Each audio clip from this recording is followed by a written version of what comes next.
A parallel plate capacitor has plate area 40 cm square and plate separation 2 mm. The space between the plates is filled with a dielectric medium of thickness 1 mm and dielectric constant 5. The capacitance of the system is. Here 4 options are given.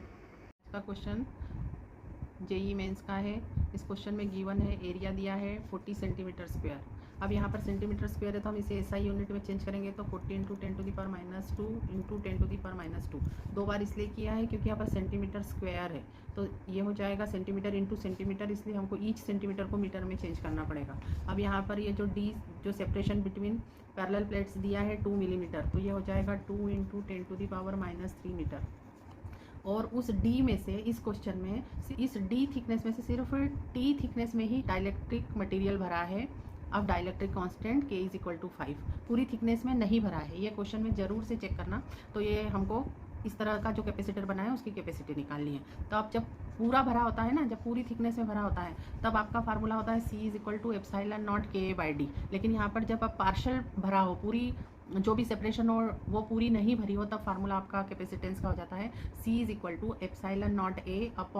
A/d - t into bracket 1 - 1/k, जिसमें A तो area होगा, D separation between plates होगा और T जो T thickness में ही dielectric medium भरा हुआ है और K उसका डाइलेक्ट्रिक कांस्टेंट है। ठीक है, तो अब ये सारी वैल्यूज़ आपको पता है, A पता है, D पता है, टी पता है। और आप आंसर देखें तो आंसर में आप आंसर जरूर चेक कर लेना। आंसर के ऑप्शंस में वहाँ पर आंसर ε0 में आ रहा है, मतलब हमको ε0 की वैल्यू नहीं लिखनी है। तो अब हम वैल्यूज़ पुट कर देते हैं, तो ये हो जाएगा ε0 ए की जगह हम लिखेंगे 40 इंटू 10⁻² इंटू 10⁻² अपॉन डी की जगह लिखेंगे 2 इंटू 10⁻³ माइनस टी की जगह 1 लिखेंगे, लेकिन 1 mm है तो उसको फिर से मीटर में चेंज करेंगे तो हो जाएगा 10⁻³ इंटू ब्रैकेट 1 - 1/5।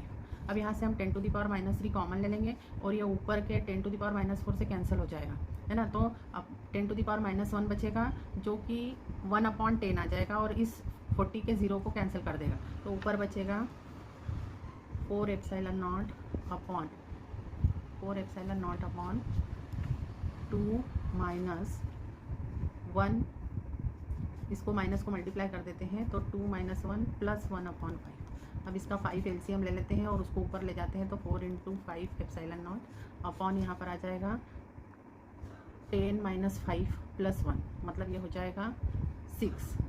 ठीक है, अब आप इस तो आंसर आ जाएगा आपका 10/3 ε0।